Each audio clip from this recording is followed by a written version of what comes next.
Senator Schiff just delivered a masterclass in exposing deception that should terrify every American who believes in the rule of law. What you're about to see is Trump nominee Emil Bove squirming under oath as Schiff methodically dismantles his credibility with surgical precision, revealing a pattern of defying court orders and silencing whistleblowers that goes straight to the heart of our justice system. Mr. Bove, I want to turn to the meeting that Mr. Ruvaney, the whistleblower, has written an extensive complaint about. The hearing started with the chairman reading a social media post by the Deputy Attorney General Blanche, who is present today but not under oath, nor is that social media post under oath. So let me ask you, since you are under oath, in the complaint it says, Bove stated that DOJ would need to consider telling the courts, fuck you, and ignoring any such court order. Did you say anything of that kind in the meeting? Senator, I have no recollection of saying anything of that kind. To the extent I Wouldn't you recall, Mr. Bove, if you said or suggested during a meeting with Justice Department lawyers that maybe they should consider telling the court, fuck you? It seems to me that would be something you'd remember, unless that's the kind of thing you say frequently.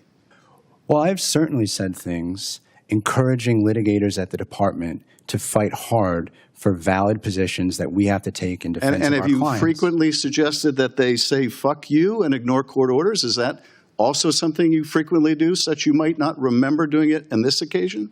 No, and as I explained, I have never directed. So did you or did you not make those comments during that meeting? Which comments, Senator? You really need me to repeat it? Did you suggest, as Mr. Ruvaney wrote, that DOJ would need to consider telling the courts, fuck you, and ignore any such court order? I did not suggest that there would be any need to consider ignoring court orders. At the point of that meeting, there were no court orders to discuss. Well, did you suggest telling the courts, fuck you, in any manner?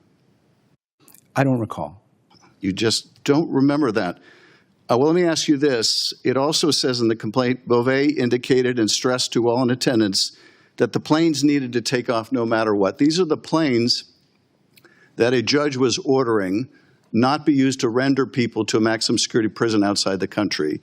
Did you say during that meeting, did you stress to all in attendance that the planes needed to take off no matter what?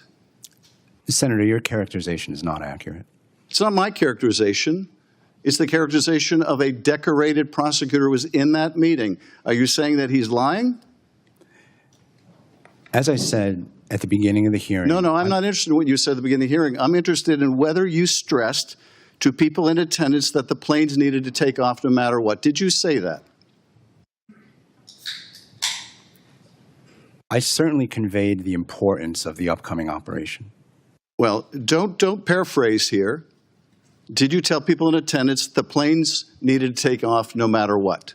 I don't recall the specific words that I used. Wouldn't you recall saying that if you had instructed that the planes needed to take off no matter what, including whether the court ordered otherwise? You wouldn't remember that?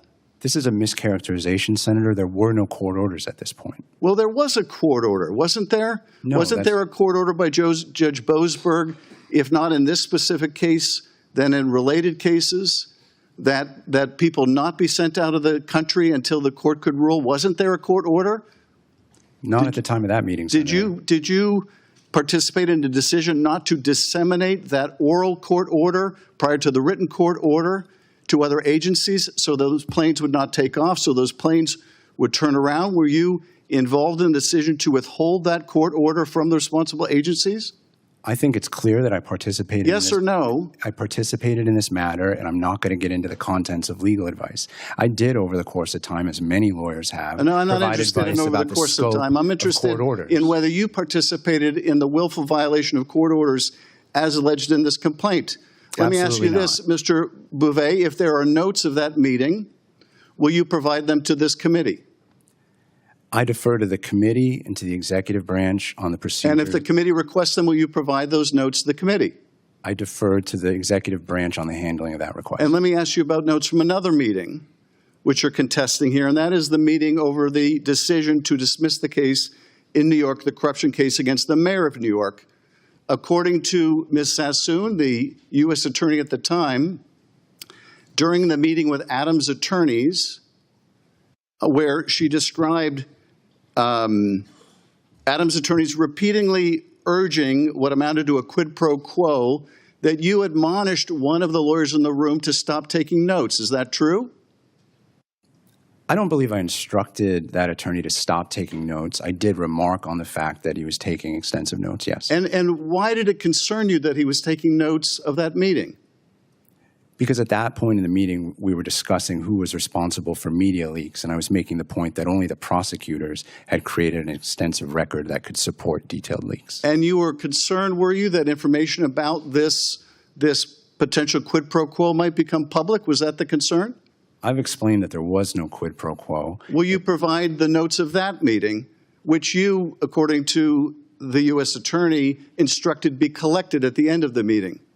I think a member of my staff may have given that instruction outside my presence, and I defer to the committee and the executive branch on records requests and how those should be handled. Well, I would request that we seek these records, which go to the truthfulness or lack of truthfulness of this witness. There's a reason why, if I may, my colleagues have gone over at least as much as this. There must be a reason why prosecutors quit rather than following orders from you they considered unethical. There must be a reason why prosecutors complained about you in your own office, why defense attorneys complained about you in your own office, why the judge in the case involving the dismissal of the charges in New York said everything here smacks of a bargain.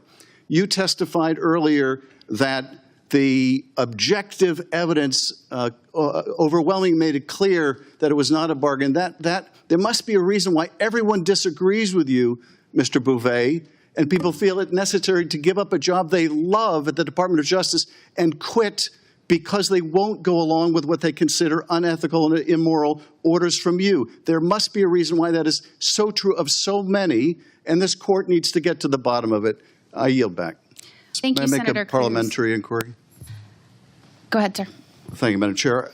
I've requested the notes from two pivotal meetings that go to the heart of the nominee's credibility. The meeting over the decision to drop charges against the mayor of New York, and the meeting in which the whistleblower alleges that the nominee suggested ignoring court orders and telling the courts essentially, fuck you. The witness has said that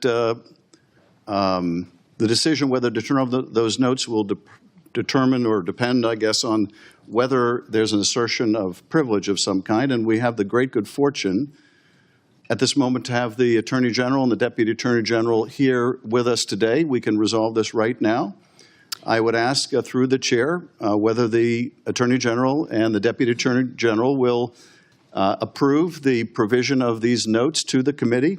They could be provided to the chair and the ranking member in camera if necessary, so that the question that Senator Kennedy asked about whether there was some illicit bargain and that my colleagues have asked can be resolved. If there are detailed notes of these meetings, it will give us an answer to who's telling the truth here. So I would ask the question through the chair of the witness. Given we have the Attorney General and Deputy Attorney General here, will the Attorney General and Deputy Attorney General make these notes available to the committee so we can determine who's telling the truth here? For the record, and certainly any requests for information can be submitted to this committee, and they will ask for those. Thank you so much. We're also going to turn it over to Ranking Member Durbin, who had some letters, I believe, he wanted to introduce for the record. Well, I'd like to join Senator Schiff in his request. I think that if these notes exist, they would answer the questions which the witness was unable to answer. And I think there would be a lot of clarity in that situation. Well, that will be noted, Ranking Member, and we will add you to that request. What Senator Schiff exposed in that hearing room wasn't just evasion, it was a systematic pattern of contempt for judicial authority that should alarm anyone who believes courts exist to check executive power. Schiff didn't stumble into this confrontation. He methodically built a case that revealed how Trump's nominee operates when the law becomes inconvenient. The core allegation centers on a meeting where whistleblower complaints describe Bove suggesting the Justice Department tell courts, fuck you, and ignore judicial orders regarding deportation flights. When Schiff pressed him directly, Bove's responses followed a predictable pattern. "I don't recall," "That's not accurate," and deflection to technicalities about timing. But memory lapses about telling federal courts to go to hell, "That's not forgetfulness, that's calculation." The deportation flight controversy exposes something more dangerous than crude language. According to the complaint, Bove stressed that planes needed to take off no matter what, even as courts were issuing orders to halt operations. This wasn't bureaucratic efficiency. It was deliberate defiance of judicial authority. When Schiff asked if he participated in withholding court orders from responsible agencies, Bove admitted participation but hid behind attorney-client privilege. Translation: "Yes, but I won't explain how we circumvented judicial oversight." The pattern continued with the Eric Adams corruption case. Prosecutors allege Bove instructed lawyers to stop taking notes during discussions of potential quid pro quo arrangements, then collected those notes afterward. His explanation? He was concerned about media leaks. But seasoned prosecutors know the real reason you suppress documentation during sensitive discussions: plausible deniability when accountability comes calling. What makes this testimony devastating isn't just the individual incidents. It's the institutional destruction each represents. When Justice Department officials ignore court orders, judicial review becomes meaningless theater. When prosecutors are instructed to stop documenting potentially corrupt bargains, oversight evaporates. When whistleblowers face retaliation for reporting misconduct, the safety valves that protect democratic institutions fail. Schiff's final observation cut to the heart of the crisis. Prosecutors quit rather than follow orders. They considered an unethical. Defense attorneys complained. Judges questioned obvious bargains, yet Bove maintains everyone else minors. That's not coincidence. It's institutional capture by officials who view legal constraints as suggestions rather than requirements. The stakes extend beyond one nominee. If confirmed, Bove would help oversee prosecutions while demonstrating contempt for the very judicial process he'd be sworn to respect. The message to career prosecutors would be clear: loyalty trumps legality, compliance is optional, and documentation is dangerous. This hearing revealed what happens when political operatives infiltrate law enforcement. Courts become obstacles to circumvent rather than authorities to respect, and the rule of law becomes conditional on political convenience.